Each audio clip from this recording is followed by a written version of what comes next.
Hi guys, ಈ ವಿಡಿಯೋದಲ್ಲಿ ನಾವು 10ನೇ ತರಗತಿಯ ಕನ್ನಡ ATಯಲ್ಲಿ ಮೊದಲ ಘಟಕ ಸುರಕ್ಷಾ ಸುಪಥದ ಛಲ ಎಂಬ ಪಾಠದ ಪೂರ್ತಿ ಆಕ್ಟಿವಿಟೀಸ್ ಅದೇ ರೀತಿ ಕ್ವಶನ್ ಆನ್ಸರ್ಗಳನ್ನು ಈ ವಿಡಿಯೋದಲ್ಲಿ ನೋಡೋಣ. ಅದೇ ರೀತಿ ಈ ಪಾಠದ ಡೀಟೇಲ್ಡ್ ಆಗಿರುವಂಥ ಎಕ್ಸ್ಪ್ಲನೇಷನ್ ಈ ಮೊದಲನೇ ವಿಡಿಯೋದಲ್ಲಿ ನಾನು ಹಾಕಿದ್ದೇನೆ, ಅದನ್ನು ಚೆಕ್ ಮಾಡಿ. ಓಕೆ, ಸೊ ನಾವು ಡೈರೆಕ್ಟಾಗಿ ಕ್ವಶನ್ ಆನ್ಸರ್ಗೆ ಹೋಗೋಣ. ಸೊ ಮೊದಲ ಕ್ವಶನ್ ಅಂತ ಹೇಳೋದು ಉತ್ತರಿಸಿ ಪಾಠದಲ್ಲಿ ಮೊದಲ ಕ್ವಶನ್, ಕಥೆಗಾರರು ಮಾಣಿಯ ಹೋಟೆಲಿಗೆ ಹೋಗುತ್ತಿದ್ದುದು ಯಾಕಾಗಿ? ಅದು ಕಥೆಯ ಮೊದಲೇ ಹೇಳಿದ್ದಾರೆ. ಯಾಕೆ ಹೊದ್ದು ಕಥೆಗಾರರು ಆ ಹೋಟೆಲಿಗೆ ಹೋಗಲು 2 ಕಾರಣಗಳಿದ್ದವು. ಮೊದಲನೇದಾಗಿ ಅಲ್ಲಿನ ಕಾಫಿ ರುಚಿಯಾಗಿರುತ್ತಿತ್ತು. ಅದೇ ರೀತಿ ಎರಡನೇದಾಗಿ ಮಾಣಿ ಎಂಬ ಪುಟ್ಟ ಹುಡುಗ ತಿಂಡಿಗಳ ಹೆಸರನ್ನು ಪಟಪಟನೆ ಹೇಳುತ್ತಿದ್ದ ಶೈಲಿಯನ್ನು ಕೇಳಲು ಅವರಿಗೆ ಇಷ್ಟವಿತ್ತು. 2 ಕಾರಣದಿಂದಾಗಿ ಆ ಹೋಟೆಲಿಗೆ ಹೋಗ್ತಾ ಇದ್ದದ್ದು ಲೇಖಕರು. ಎರಡನೇ ಕ್ವಶನ್ ಅಂತ ಹೇಳೋದು, ಮಾಣಿಗೆ ಕಲಿಯುವ ಆಸೆ ಇದ್ದರೂ ಅದನ್ನು ಮುಂದುವರಿಸಲು ಸಾಧ್ಯವಾಗದಿರಲು ಕಾರಣವೇನು? ಸೊ ಮಾಣಿಗೆ ಕಲಿಯುವ ಆಸೆ ಇದ್ದರೂ ಅದನ್ನು ಮುಂದುವರಿಸಲು ಸಾಧ್ಯವಾಗದಿರಲು ಕಾರಣ ಕುಟುಂಬದ ಆರ್ಥಿಕ ಪರಿಸ್ಥಿತಿ ಅಂತ ಹೇಳುವಾಗ ಫಿನಾನ್ಷಿಯಲ್ ಕಂಡೀಷನ್. ಓಕೆ, ತಂದೆ ಮಾಡಿದ ಸಾಲವನ್ನು ತೀರಿಸಲು ಮತ್ತು ಮನೆಯವರ ಹೊಟ್ಟೆ ತುಂಬಿಸಲು ಮಾಣಿ ಅನಿವಾರ್ಯವಾಗಿ ಸಣ್ಣ ವಯಸ್ಸಿನಲ್ಲೇ ಕೆಲಸಕ್ಕೆ ಸೇರಬೇಕಾಯಿತು. 4ನೇ ತರಗತಿಯಲ್ಲಿ ಅವನು ಶಾಲೆಗೆ ಶರಣು ಹೊಡೆಯಬೇಕಾದ ಪರಿಸ್ಥಿತಿ ನಿರ್ಮಾಣವಾಗಿತ್ತು. ನೆಕ್ಸ್ಟ್ ಥರ್ಡ್ ಕ್ವೆಶನ್, ಕಥೆಗಾರರೊಂದಿಗೆ ದೊಡ್ಡ ಹೋಟೆಲಿಗೆ ಭೇಟಿ ಕೊಟ್ಟ ಮಾಣಿಯ ಪ್ರತಿಕ್ರಿಯೆ ಅಂತ ಹೇಳಿದ್ರೆ ರಿಯಾಕ್ಷನ್ ಹೇಗಿತ್ತು ಅಂತ ಹೇಳಿ. ಅದರಲ್ಲಿ ದೊಡ್ಡ ಹೋಟೆಲಿನ ವೈಭೋಗವನ್ನು ನೋಡಿ, ಅಲ್ಲಿಯ ವಿಜೃಂಭಣೆಯನ್ನು ನೋಡಿ ಮಾಣಿಯ ಆಸೆಯ ಕಣ್ಣುಗಳಿಂದ ನೋಡಿದನು. ಕಥೆಗಾರರು ತಮಾಷೆಯಾಗಿ ಇಂಥ ಹೋಟೆಲಿನಲ್ಲಿ ಕೆಲಸ ಮಾಡಬೇಕೆಂದು ಅನಿಸುತ್ತದೆಯೇ ಎಂದು ಕೇಳಿದಾಗ ಮಾಣಿ ಆತ್ಮವಿಶ್ವಾಸದಿಂದ ಒಂದು ಸೆಲ್ಫ್ ಕಾನ್ಫಿಡೆನ್ಸಿಂದ ಅವನು ಹೇಳ್ತಾನೆ ಏನು ಅಂತ, ಇಟ್ಟರೆ ಇಂಥ ಹೋಟೆಲೇ ಇಡಬೇಕು, ಒಂದಲ್ಲ ಒಂದು ದಿನ ನಾನು ಇಂತಹ ಹೋಟೆಲಿಗೆ ಒಡೆಯನಾಗಿ ಗಲ್ಲದ ಮೇಲೆ ಕುಳಿತು ವ್ಯವಹಾರ ಮಾಡುತ್ತೇನೆ ಎಂದು ಉತ್ತರಿಸಿದನು. ಹಾಗೆ ಹೇಳ್ತಾನೆ. ಅದಾಗಿತ್ತು ಅವನ ರಿಯಾಕ್ಷನ್. ನೆಕ್ಸ್ಟ್ 4ನೇ ಕ್ವಶನ್ ಅಂತ ಹೇಳೋದು, ಮಾಣಿಯು ಕಲಿಯುವ ವಯಸ್ಸಿನಲ್ಲಿ ಹೋಟೆಲ್ನಲ್ಲಿ ಕೆಲಸಕ್ಕೆ ಸೇರಲು ಕಾರಣವೇನು? ಅದಕ್ಕೆ ಕಾರಣ ಏನು? ಮಾಣಿಯ ತಂದೆ ಅಕ್ಕಂದಿರ ಮದುವೆಗಾಗಿ ಸಾಲ ಮಾಡಿದ್ದರು. ಸಾಲಗಾರರಲ್ಲಿ ಒಬ್ಬನಾದ ಹೋಟೆಲ್ ಯಜಮಾನನು ಸಾಲ ತೀರಿಸುವವರೆಗೆ ಮಾಣಿಯನ್ನು ಕೆಲಸಕ್ಕೆ ಕಳಿಸಲು ಕೇಳಿದನು. ಕುಟುಂಬದ ಕಡುಬಡತನ ಮತ್ತು ತಂದೆ ಮಾಡಿದ ಸಾಲವನ್ನು ತೀರಿಸುವ ಅನಿವಾರ್ಯತೆಗಾಗಿ ಮಾಣಿ 4ನೇ ತರಗತಿಯಲ್ಲೇ ಶಾಲೆ ಬಿಟ್ಟು ಕೆಲಸಕ್ಕೆ ಸೇರಬೇಕಾಯಿತು. ಅದರ ಆನ್ಸರ್. ನೆಕ್ಸ್ಟ್ 5ನೇ ಕ್ವಶನ್ ಅಂತ ಹೇಳೋದು, ಮಾಣಿಯ ಕುರಿತು ಕಥೆಗಾರರು ಅಚ್ಚರಿ ಪಡಲು ಕಾರಣವೇನು? ಏನು ಕಾರಣ? ಮಾಣಿಯಲ್ಲಿ ಅಡಗಿದ್ದ ಅಚಲವಾದ ಆತ್ಮವಿಶ್ವಾಸ, ಒಂದು ಕಾನ್ಫಿಡೆನ್ಸ್ ಇತ್ತು ಅವನಲ್ಲಿ, ಒಂದು ಸೆಲ್ಫ್ ಕಾನ್ಫಿಡೆನ್ಸ್ ಇತ್ತು. ಅದೇ ರೀತಿ ಬದುಕಬೇಕೆಂಬ ಛಲ, ಒಂದು ಹಠ ಇತ್ತು, ಹೇಗಾದರೂ ಬದುಕಬೇಕು ಅಂತ ಹೇಳಿ. ಅದೇ ರೀತಿ ಮತ್ತು ಸ್ವಾವಲಂಬಿ ಆಗಬೇಕೆಂಬ ಉತ್ಸಾಹವನ್ನು ಕಂಡು ಕಥೆಗಾರರು ಅಚ್ಚರಿಪಟ್ಟರು. ಕಷ್ಟದ ನಡುವೆಯೂ ಹೊಸ ದಾರಿಗಳನ್ನು ಕಂಡುಕೊಂಡು ಮುನ್ನುಗ್ಗುವ ಅವನ ಜೀವನೋತ್ಸಾಹ ಅವರನ್ನು ಬೆರಗುಗೊಳಿಸಿತು. ಓಕೆ, ಅದು ಅದರ ಉತ್ತರ. ನೆಕ್ಸ್ಟ್ ಕ್ವಶನ್ ಅಂತ ಹೇಳೋದು, ಔಚಿತ್ಯ ಬರೆಯಿರಿ. ಅಂದರೆ ಛಲಪಾಠದ ಶೀರ್ಷಿಕೆ ಔಚಿತ್ಯವನ್ನು, ಅದರ ರಿಲೆವೆನ್ಸನ್ನು ಬರೀಲಿಕ್ಕೆ ಹೇಳಿದ್ದು. ಛಲಪಾಠ ಇದಕ್ಕೆ ಸೂಕ್ತವಾಗಿದೆಯಾ, ಅದೇ ರೀತಿ ಇದು ರಿಲೆವೆಂಟಾ ಅಂತ ಹೇಳಿ ಕೇಳ್ತಾ ಇರೋದು. ಶೀರ್ಷಿಕೆ ಅಂದರೆ ಟೈಟ್ಲ್. ಓಕೆ, ಕಥೆಯ ನಾಯಕ ಮಾಣಿ ಬಡತನ ಮತ್ತು ಕಷ್ಟಗಳ ನಡುವೆಯೂ ಸೋಲೊಪ್ಪದೆ ತನ್ನ ಬದುಕನ್ನು ತಾನೇ ರೂಪಿಸಿಕೊಳ್ಳುವ ಛಲವನ್ನು ಹೊಂದಿದ್ದಾನೆ ಅಲ್ವಾ. ಕಥೆಯ ನಾಯಕ ಅಂತ ಹೇಳೋದು ಯಾರು? ಮಾಣಿ. ಅವನ ನಿಜವಾದ ಹೆಸರು ನಾಗರಾಜ ಅಂತ ಹೇಳಿ. ಅವನು ಆ ಪಾವರ್ಟಿಯ ನಡುವೆ, ಆ ಕಷ್ಟದ ನಡುವೆ ಸಹ ಏನು ಮಾಡ್ತಾನೆ, ಅವನದೇ ಒಂದು ಬದುಕು ರೂಪಿಸಬೇಕು ಅಂತ ಹೇಳಿ ಒಂದು ಹಠದಲ್ಲಿ ಮುಂದೆ ಹೋಗ್ತಾ ಇದ್ದಾನೆ. ಹೋಟೆಲ್ ಕೆಲಸವನ್ನು ಬಿಟ್ಟು ಬ್ಯಾಂಕ್ ಮ್ಯಾನೇಜರ್ ನೆರವಿನಿಂದ ಸ್ವತಃ ಕಾಫಿ ಟೀ ಮಾರಾಟ ಮಾಡುವ ಮೂಲಕ ಉದ್ಯಮಿಯಾಗುವ ಅವನ ಪ್ರಯತ್ನ ಅವನ ಛಲಕ್ಕೆ ಸಾಕ್ಷಿಯಾಗಿದೆ. ಆದ್ದರಿಂದ ಏನು ಛಲ ಎಂಬ ಹೆಸರು ಈ ಕಥೆಗೆ ಅರ್ಥಪೂರ್ಣವಾಗಿದೆ ಅಂತ ನಮಗೆ ಹೇಳಬಹುದು. ನೆಕ್ಸ್ಟ್ ಕ್ವಶನ್ ಅಂತ ಹೇಳೋದು, ಪಾತ್ರ ಚಿತ್ರಣ ಮಾಡಿರಿ. ಪಾತ್ರ ಚಿತ್ರಣ ಇಂಗ್ಲೀಷಲ್ಲಿ ಏನು ಹೇಳೋದು? Character sketch. ಓಕೆ, ಛಲ ಕಥೆಯಲ್ಲಿ ಬರುವ ಮಾಣಿಯ ಪಾತ್ರ ಚಿತ್ರಣ ಮಾಡಿರಿ. ಮಾಣಿಯ ಕ್ಯಾರೆಕ್ಟರ್ ಸ್ಕೆಚ್ ಬರೀಲಿಕ್ಕೆ ಹೇಗೆ ಬರಿಬಹುದು? ಮೊದಲು ಒಂದು ಇಂಟ್ರೊಡಕ್ಷನ್, ಪಾತ್ರ ಚಿತ್ರಣ, ಮಾಣಿ ಅಂತ ಹೇಳಿ ಹೆಡ್ಡಿಂಗ್ ಕೊಟ್ಟು ಹೀಗೆ ಬರಿಬೇಕು. ಬೇಲೂರು ರಾಮಮೂರ್ತಿಯವರ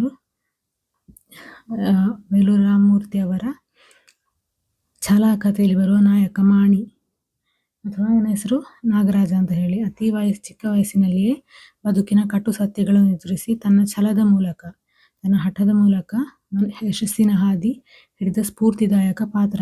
ಸ್ಫೂರ್ತಿದಾಯಕ ಅಂತ ಹೇಳಿದ್ರೆ ಇನ್ಸ್ಪಿರೇಷನಲ್. ಓಕೆ, ಇನ್ಸ್ಪಿರೇಷನಲ್ ಕ್ಯಾರೆಕ್ಟರ್ ಆಗಿದ್ದಾರೆ ಯಾರು? ಮಾಣಿ. ಮಾಣಿ ಮೂಲತಃ ಮಲೆನಾಡಿನ ಒಂದು ಕುಗ್ರಾಮದವನು. ಅದು ಪಾಠದಲ್ಲಿ ಹೇಳ್ತಾರೆ ಅಲ್ವಾ, ಅವನೊಂದು ಸಣ್ಣ ಗ್ರಾಮದಿಂದ ಬಂದವನು. ಅವನ ನಿಜವಾದ ಹೆಸರು ನಾಗರಾಜ. ತಂದೆ ಮಾಡಿದ ಸಾಲವನ್ನು ತೀರಿಸುವ ಅನಿವಾರ್ಯತೆಗಾಗಿ ಕೇವಲ 4ನೇ ತರಗತಿಯಲ್ಲಿರುವಾಗಲೇ ತನ್ನ ಶಿಕ್ಷಣಕ್ಕೆ ಶರಣು ಹೊಡೆದು ಪಟ್ಟಣಕ್ಕೆ ಕೆಲಸಕ್ಕೆ ಸೇರುತ್ತಾನೆ. ಅಮ್ಮನನ್ನು ಬಿಟ್ಟಿರಲಾರದ ವಯಸ್ಸಿನಲ್ಲಿ ಹೋಟೆಲ್ನ ಟೇಬಲ್ ಮೇಲೆ ಮಲಗುತ್ತಾ ಕಣ್ಣೀರು ಹಾಕುತ್ತಿದ್ದ ಅವನ ಸ್ಥಿತಿ ಅತ್ಯಂತ ದಯನೀಯವಾಗಿತ್ತು. ಮಾಣಿ ಕೇವಲ ಒಬ್ಬ ಹೋಟೆಲ್ ಕೆಲಸಗಾರನಾಗಿ ಉಳಿಯಲು ಬಯಸಲಿಲ್ಲ ಅಲ್ವಾ. ನಮಗೆ ಆ ಪಾಠ ಓದಿದಾಗ ಗೊತ್ತಾಗ್ತದೆ, ಅವನು ಬರೀ ಅಂತ ಹೋಟೆಲ್ ಕೆಲಸ ಮಾಡಿ ಜೀವಿಸಬೇಕು ಹಾಗೆ ಚಿಂತಿಸಿದವನೇ ಅಲ್ಲ.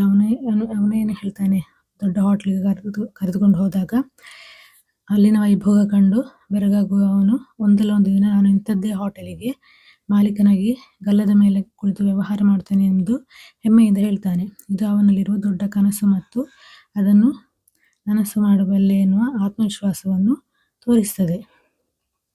ತಾನು ಶಾಲೆಗೆ ಹೋಗುತ್ತಿದ್ದರೂ ಸಮಾಜದಲ್ಲಿ ಅಕ್ಷರಸ್ಥರಾಗುವುದು ಎಷ್ಟು ಮುಖ್ಯ ಎಂಬ ಅರಿವು ಅವನಿಗಿತ್ತು. ಫಸ್ಟ್ ಅಥವಾ ಸೆಕೆಂಡ್ ಪ್ಯಾರಾಗ್ರಾಫಲ್ಲಿ ಬರುವ ಕಾನ್ವರ್ಸೇಷನ್ ಉಂಟು, ಲೇಖಕರು ಮತ್ತು ಮಾಣಿ ನಡೆಯುವ ಒಂದು ಕಾನ್ವರ್ಸೇಷನ್ ಉಂಟು. ಅದರಲ್ಲಿ ಅಕ್ಷರತುಂಗ ಯೋಜನೆ ಬಗ್ಗೆ ಹೇಳ್ತಾರೆ. ಆ ಸಮಯದಲ್ಲಿ ನಮಗೆ ಓದಿದಾಗ ಗೊತ್ತಾಗ್ತದೆ, ತಾನು ಶಾಲೆಗೆ ಹೋಗೋದಿದ್ರು ಸಮಾಜದಲ್ಲಿ ಅಕ್ಷರಸ್ಥರಾಗುವುದು ಎಷ್ಟು ಮುಖ್ಯ ಅಂತ ಹೇಳಿ ಯಾರಿಗೆ ಗೊತ್ತಿತ್ತು? ಮಾಣಿಗೆ ಗೊತ್ತಿತ್ತು. ಹಾವು ಸಾಯಬಾರದು, ಕೋಲು ಮುರಿಯಬಾರದು ಎನ್ನುವಂತೆ ಯಜಮಾನನು ತನ್ನನ್ನು ಓದದಂತೆ ತಡೆಯುತ್ತಿದ್ದಾನೆ ಎಂದು ಆತ ವಿಷಾದ ವ್ಯಕ್ತಪಡಿಸುತ್ತಾನೆ. ಜನರು ಅಕ್ಷರಸ್ಥರಾದರೆ ಮೋಸ ಹೋಗುವುದಿಲ್ಲ ಎನ್ನುವ ಸಮಾಜಮುಖಿ ಚಿಂತನೆ ಆ ಬಾಲಕನಿಗಿತ್ತು. ಓಕೆ, ನಂತರ ತನ್ನ ತಂದೆ ತೀರಿ ಹೋದ ಮೇಲೆ, ತನ್ನ ದುಡಿಮೆಯಿಂದಲೇ ಸಾಲ ತೀರಿ ಹೋದ ಮೇಲೆ ಅವನು ಯಜಮಾನನ ಬಳಿ ಇರಲು ಬಯಸುವುದಿಲ್ಲ. ಅವನು ಒಂದು ತಂದೆ ತೀರಿ ಹೋಗ್ತಾರೆ, ಅದೇ ರೀತಿ ಸಾಲ ಸಹ ಫುಲ್ ಕಟ್ಟಿ ಆಗ್ತದೆ ಯಜಮಾನದು. ನಂತರ ಅವನು ಯಜಮಾನ ಬಳಿ ಇರಲಿಕ್ಕೆ ಬಯಸುವುದಿಲ್ಲ. ಅವನೇನು ಮಾಡ್ತಾನೆ, ಯಜಮಾನ ಏನು ಅಂತ ಹೇಳ್ತಾನೆ, 50 ರೂಪಾಯಿ ಕೊಡ್ತೇನೆ ಸಂಬಳಾಗಿ ಅಂತ ಹೇಳ್ತಾನೆ. 50 ರೂಪಾಯಿ ಸಂಬಳ ನೀಡಿ ಮೋಸ ಮಾಡಲು ಯತ್ನಿಸಿದಾಗ ಅವನ ಸಹವಾಸವೇ ಬೇಡವೆಂದು ಹೊರಬರುವ ಮೂಲಕ ತನ್ನ ಸ್ವಾಭಿಮಾನವನ್ನು ಮೆರೆಯುತ್ತಾನೆ. ಬೇರೆಯವರ ಬಳಿ ಕೆಲಸಗಾರನಾಗಿರುವ ಬದಲು ಬ್ಯಾಂಕ್ ಮ್ಯಾನೇಜರ್ ಸಹಾಯದಿಂದ ಸ್ವಂತವಾಗಿ ಕಾಫಿ ಟೀ ಸರಬರಾಜು ಮಾಡುವ ಉದ್ಯೋಗವನ್ನು ಪ್ರಾರಂಭಿಸುತ್ತಾನೆ. ತನ್ನ ಕಾಲ ಮೇಲೆ ತಾನು ನಿಲ್ಲಬೇಕೆಂಬ ಅವನ ಹಂಬಲ, ಕಷ್ಟಪಟ್ಟು ದುಡಿಯುವ ಗುಣ ಅವನನ್ನು ಯಶಸ್ಸಿನತ್ತ ನಡೆಸುತ್ತದೆ. ಯಶಸ್ಸಿನತ್ತ ಅಂತ ಹೇಳಿದರೆ ವಿಕ್ಟರಿ ಹತ್ರ, ಗೆಲುವಿನತ್ತ ನಡೆಸುತ್ತದೆ. ಒಟ್ಟಾರೆಯಾಗಿ ಮಾಣಿ ಎಂಬ ಪಾತ್ರವು ಬಡತನದ ನಡುವೆ ಹೇಗೆ ಛಲಬಿಡದೆ ಬದುಕನ್ನು ರೂಪಿಸಿಕೊಳ್ಳಬಹುದು ಎಂಬುದಕ್ಕೆ ಸಾಕ್ಷಿಯಾಗಿದೆ. ನೆಕ್ಸ್ಟ್ ಕ್ವೆಶ್ಚನ್, ಕಥೆ ಮುಂದುವರಿಸಿ ಬರೆಯಿರಿ. ಹೋಟೆಲ್ನ ಕೆಲಸವನ್ನು ಬಿಟ್ಟು ಸ್ವಉದ್ಯೋಗವನ್ನು ಕೈಗೊಂಡ ಮಾಣಿಯ ಮುಂದಿನ ಬದುಕು ಹೇಗೆ ನಡೆಯಬಹುದು ಎಂಬುದನ್ನು ಊಹಿಸಿ ಗೆಸ್ ಮಾಡಿ ಕಥೆ ಹೇಗೆ ಮುಂದೆ ಹೋಗಿರಬಹುದು ಅಂತ ಹೇಳಿ, ಮಾಣಿಯ ಜೀವನ ಹೇಗೆ ಮುಂದೆ ಹೋಗಿರಬಹುದು ಅಂತ ಹೇಳಿ ಬರೀಲಿಕ್ಕೆ. ಓಕೆ, ಬರೀವಾ. ಬ್ಯಾಂಕ್ ಮ್ಯಾನೇಜರ್ ನೀಡಿದ ಆ ಪುಟ್ಟ ಕೊಠಡಿಯಲ್ಲಿ ಮಾಣಿ ಅತ್ಯಂತ ಶ್ರದ್ಧೆಯಿಂದ ಕೆಲಸ ಮುಂದುವರಿಸಿದ. ಮ್ಯಾನೇಜರ್ ಸಾಹೇಬರು ಮತ್ತು ಲೇಖಕರು ನೀಡಿದ ಪ್ರೋತ್ಸಾಹ ಅವನಲ್ಲಿ ಹೊಸ ಹುರುಪು ತುಂಬಿತ್ತು. ಕೇವಲ 2 ತಿಂಗಳಲ್ಲಿ ಅವನ ಕಾಫಿ ಮತ್ತು ಟೀಯ ರುಚಿ ಸುತ್ತಮುತ್ತಲ ಆಫೀಸುಗಳಲ್ಲಿ ಜನಪ್ರಿಯವಾಯಿತು. ಬೆಳಿಗ್ಗೆ 7ರಿಂದ ರಾತ್ರಿ 8ರವರೆಗೆ ವಿಶ್ರಾಂತಿ ಇಲ್ಲದೆ ದುಡಿಯುತ್ತಿದ್ದ ಮಾಣಿ ತನ್ನ ದಿನನಿತ್ಯದ ಆದಾಯದ ಬಹುಭಾಗವನ್ನು ಬ್ಯಾಂಕ್ ಖಾತೆಗೆ ಜಮೆ ಮಾಡುತ್ತಿದ್ದ. ಓಕೆ, 1 ವರ್ಷ ಕಳೆಯುವಷ್ಟರಲ್ಲಿ ಮಾಣಿ ಬ್ಯಾಂಕಿನಿಂದ ಪಡೆದಿದ್ದ ಸಣ್ಣ ಸಾಲವನ್ನು ಸಂಪೂರ್ಣವಾಗಿ ಮರುಪಾವತಿಸಿದ. ಅವನ ಪ್ರಾಮಾಣಿಕತೆ ಮತ್ತು ಚುರುಕುತನ ಮೀನ್ಸ್ ಸ್ಮಾರ್ಟ್ನೆಸ್ ಮೆಚ್ಚಿದ ಬ್ಯಾಂಕ್ ಮ್ಯಾನೇಜರ್ ಅವನಿಗೆ ದೊಡ್ಡ ಮಟ್ಟದ ಉದ್ಯಮ ಆರಂಭಿಸಲು ದೊಡ್ಡ ಮೊತ್ತದ ಸಾಲವನ್ನು ಮಂಜೂರು ಮಾಡಿದರು. ಮಾಣಿ ತಾನು ಈ ಹಿಂದೆ ಲೇಖಕರಿಗೆ ಹೇಳಿದಂತೆಯೇ ನಗರದ ಕೇಂದ್ರ ಭಾಗದಲ್ಲಿ ನಮ್ಮ ಹೋಟೆಲ್ ಎಂಬ ಹೆಸರಿನ ಒಂದು ಸುಸಜ್ಜಿತ ಹೋಟೆಲ್ ಆರಂಭಿಸಿದ. ಹೋಟೆಲ್ ಉದ್ಘಾಟನೆಗೆ ಯಾರನ್ನೆಲ್ಲ ಕರೆದಿರಬಹುದು? ಮೊದಲು ಮಾಣಿ ತನ್ನ ಹಳ್ಳಿಗೆ ಹೋದ. ಅಕ್ಕಂದಿರ ಸಂಸಾರಕ್ಕೆ ಆರ್ಥಿಕ ನೆರವು ನೀಡಿ ವೃದ್ಧ ತಾಯಿಯನ್ನು ಪಟ್ಟಣಕ್ಕೆ ಕರೆತಂದರು. ಅಂದರೆ ಅವನ ಮೊದಲೇ ಹೇಳ್ತೇನೆ, ಕಥೆಯಲ್ಲಿ ಹೇಳ್ತಾ ಇದ್ದಾರೆ, ಅವನ ಆಸೆ ಅಂತ ಹೇಳೋದು ತಾಯಿಯನ್ನು ಪೇಟೆಗೆ ಕರೆ ತರಬೇಕು ಅಂತ ಹೇಳಿ ಅವನ ಹಂಬಲ ಅಂತ ಹೇಳಿರ್ತಾನೆ. ಮಗನ ಶ್ರಮ ಮತ್ತು ಅವನು ಗಳಿಸಿದ ಗೌರವವನ್ನು ಕಂಡು ತಾಯಿಯ ಕಣ್ಣುಗಳು ಆನಂದ ಭಾಷ್ಪದಿಂದ ತುಂಬಿ ಬಂದವು. ಹೋಟೆಲ್ ಉದ್ಘಾಟನೆಯ ದಿನ ಆತ ಮ್ಯಾನೇಜರ್ ಸಾಹೇಬರನ್ನು ಮತ್ತು ಲೇಖಕರನ್ನು, ಅವರಿಬ್ಬರನ್ನು ಮೇಯ್ನಾಗಿ ಅವನು ಸಪೋರ್ಟ್ ಮಾಡಿದ್ದು. ಸೊ ಮ್ಯಾನೇಜರ್ ಸಾಹೇಬರನ್ನು ಮತ್ತು ಲೇಖಕರನ್ನು ವಿಶೇಷವಾಗಿ ಆಹ್ವಾನಿಸಿ ಗಲ್ಲದ ಮೇಲೆ ಸ್ಟೈಲಾಗಿ ಕುಳಿತು ವ್ಯಾಪಾರ ಆರಂಭಿಸಿದ. ಆದರೆ ಮಾಣಿ ಕೇವಲ ಹಣ ಗಳಿಸುವುದಕ್ಕಾಗಿ ಮಾತ್ರ ಸೀಮಿತನಾಗಲಿಲ್ಲ. ತನಗೆ ತಪ್ಪಿದ ಓದು ಬೇರೆ ಯಾವ ಮಗುವಿಗೂ ತಪ್ಪಬಾರದೆಂದು ನಿರ್ಧರಿಸಿದ ಅಂತ ಹೇಳಿದ್ರೆ ತೀರ್ಮಾನಿಸಿದ, ಡಿಸೈಡೆಡ್. ತನ್ನ ಹೋಟೆಲ್ನಲ್ಲಿ ಕೆಲಸ ಮಾಡುವ ಬಾಲಕರಿಗೆ ರಾತ್ರಿ ಶಾಲೆಗೆ ಹೋಗಲು ವ್ಯವಸ್ಥೆ ಮಾಡಿದ ಮತ್ತು ಅವರ ವಿದ್ಯಾಭ್ಯಾಸ ಖರ್ಚನ್ನು ತಾನೇ ವಹಿಸಿಕೊಂಡ. ಈ ಮೂಲಕ ಬಾಲ್ಯದಲ್ಲಿ ತಾನು ಅನುಭವಿಸಿದ ಅನ್ಯಾಯಕ್ಕೆ ತಾನದೇ ಆದ ರೀತಿಯಲ್ಲಿ ಪರಿಹಾರ ಕಂಡುಕೊಂಡನು. ಕೊನೆಗೂ ಮಾಣಿಯ ಛಲ ಗೆದ್ದಿತ್ತು. ಹೋಟೆಲ್ ಮಾಣಿಯಾಗಿದ್ದ ಹುಡುಗ ಇಂದು ಅನೇಕರಿಗೆ ಉದ್ಯೋಗ ನೀಡುವ ಮಾಲೀಕನಾಗಿ ಬೆಳೆದಿದ್ದ. ಲೇಖಕರು ಒಂದು ಸಂಜೆ ಅವನ ಹೋಟೆಲ್ಗೆ ಭೇಟಿ ನೀಡಿದಾಗ ಮಾಣಿ ಅವರ ಪಾದ ಮುಟ್ಟಿ ನಮಸ್ಕರಿಸಿ, ಸರ್, ಈ ಛಲದ ಹಾದಿಯಲ್ಲಿ ನಿಮ್ಮ ಪ್ರೋತ್ಸಾಹವೇ ನನಗೆ ದಾರಿದೀಪವಾಯಿತು ಎಂದು ವಿನಮ್ರವಾಗಿ ನುಡಿದನು. ನೆಕ್ಸ್ಟ್ ಕ್ವೆಶ್ಚನ್, ಮಕ್ಕಳ ಬಾಲ್ಯವನ್ನು ಕಸಿಯುತ್ತಿರುವ ಬಾಲಕಾರ್ಮಿಕ ಪದ್ಧತಿ ಎಂಬ ವಿಷಯದಲ್ಲಿ ಲೇಖನ ತಯಾರಿಸಿ ಅದನ್ನು ನಿಮ್ಮ ಶಾಲಾ ಬ್ಲಾಗ್ನಲ್ಲಿ ಪ್ರಕಟಿಸಿರಿ. ಇಲ್ಲಿ ನಾವೊಂದು ಲೇಖನ ತಯಾರಿಸಬೇಕು. ವಿಷಯ ಅಂತ ಹೇಳೋದು ಮಕ್ಕಳ ಬಾಲ್ಯವನ್ನು ಕಸಿಯುತ್ತಿರುವ ಬಾಲಕಾರ್ಮಿಕ ಪದ್ಧತಿ. ಬಾಲಕಾರ್ಮಿಕರು ಅಂದರೆ ಈ ಪ್ರಾಯ 14ರಿಂದ ಕೆಳಗಿರುವವರು, ಅವರನ್ನು ದುಡಿಸುತ್ತಿರುವುದು, ಅದನ್ನು ಬಾಲಕಾರ್ಮಿಕತನ ಅಂತ ಹೇಳ್ತಾರೆ. ಸೊ ಬಾಲಕಾರ್ಮಿಕರು ಅಂತ ಹೇಳಿದರೆ ಅಂಥ ದುಡಿಯುವ ಮಕ್ಕಳನ್ನು ಬಾಲಕಾರ್ಮಿಕರು ಅಂತ ಹೇಳ್ತಾರೆ. ಸೊ ಅದರ ಕುರಿತು ಲೇಖನ ಬರೆಯುವ. ಫಸ್ಟ್ ಒಂದು ಹೆಡ್ಡಿಂಗ್ ಕೊಡುವ, ಮಕ್ಕಳ ಬಾಲ್ಯವನ್ನು ಕಸಿಯುತ್ತಿರುವ ಬಾಲಕಾರ್ಮಿಕ ಪದ್ಧತಿ. ಇಂದಿನ ಮಕ್ಕಳೇ ನಾಳಿನ ಪ್ರಜೆಗಳು ಎಂಬ ಘೋಷಣಾ ವಾಕ್ಯವು ಸಮಾಜದ ಪ್ರತಿಯೊಂದು ಮಗುವಿಗೂ ಸಮಾನವಾಗಿ ಅನ್ವಯಿಸಬೇಕಾದುದು ಧರ್ಮವಾಗಿದೆ ಅಲ್ವಾ. ಇಂದಿನ ಮಕ್ಕಳೇ ಮುಂದಿನ ಜನಾಂಗ ಅಥವಾ ಇಂದಿನ ಮಕ್ಕಳೇ ನಾಳಿನ ಪ್ರಜೆಗಳು, ಹೀಗೆ ಒಂದು ಪ್ರೊವರ್ಬ್ ಉಂಟು ಅಥವಾ ಸ್ಲೋಗನ್ ಉಂಟು.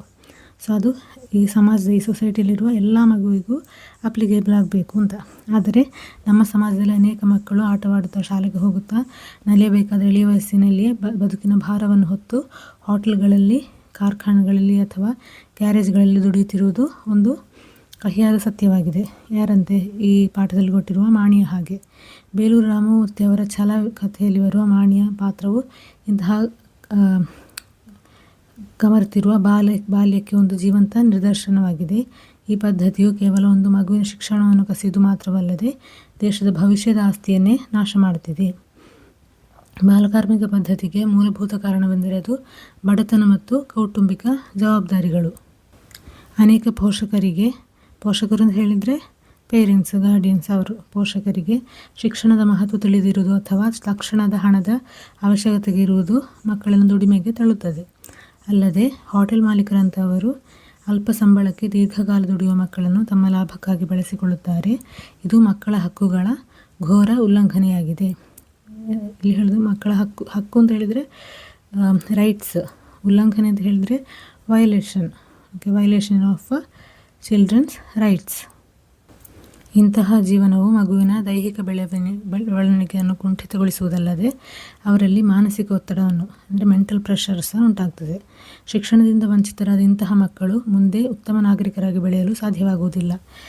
ಇದು ಸಮಾಜದ ಪ್ರಗತಿಗೆ, ಸೊಸೈಟಿಯ ಡೆವಲಪ್ಮೆಂಟ್ಗೆ ದೊಡ್ಡ ಅಡ್ಡಿಯಾಗುತ್ತದೆ. ಬಾಲಕಾರ್ಮಿಕ ಪದ್ಧತಿಯನ್ನು ನಿರ್ಮೂಲನೆ ಮಾಡಲು ಕೇವಲ ಕಾನೂನುಗಳಿದ್ದರೆ ಸಾಲದು. ಸಮಾಜದ ಪ್ರತಿಯೊಬ್ಬ ನಾಗರಿಕನು ಜಾಗೃತನಾಗಬೇಕು. ಸಮಾಜವು ಇಂತಹ ಮಕ್ಕಳಿಗೆ ಪ್ರೋತ್ಸಾಹ ಮತ್ತು ದಾರಿದೀಪವಾದರೆ ಅವರು ತಮ್ಮ ಛಲದಿಂದ ಸ್ವಾವಲಂಬಿಗಳಾಗಿ ಬೆಳೆಯಲು ಸಾಧ್ಯವಾಗುತ್ತದೆ. ಮಕ್ಕಳ ಕೈಗೆ ಉಪಕರಣಗಳ ಬದಲಾಗಿ ಪುಸ್ತಕಗಳನ್ನು ನೀಡಿ ಅವರ ಬಾಲ್ಯವನ್ನು ಸಂರಕ್ಷಿಸುವುದು ನಮ್ಮೆಲ್ಲರ ಕರ್ತವ್ಯವಾಗಿದೆ. ಹೀಗೆ ನಮಗೆ ಆ ಲೇಖನವನ್ನು ಬರೆಯಬಹುದು. ನೆಕ್ಸ್ಟ್ ಶಿಷ್ಟರೂಪಕ್ಕೆ ಪರಿವರ್ತಿಸಿರಿ ಅಂತ ಹೇಳುವ ಒಂದು ಆ್ಯಕ್ಟಿವಿಟಿ ಉಂಟು. ಅಲ್ಲಿ ಗ್ರಾಮೀಣ ಭಾಷೆಯಲ್ಲಿ ಒಂದು ಗದ್ಯ ಭಾಗ ಅಥವಾ ಪ್ಯಾರಾಗ್ರಾಫನ್ನು ಕೊಟ್ಟಿದ್ದಾರೆ.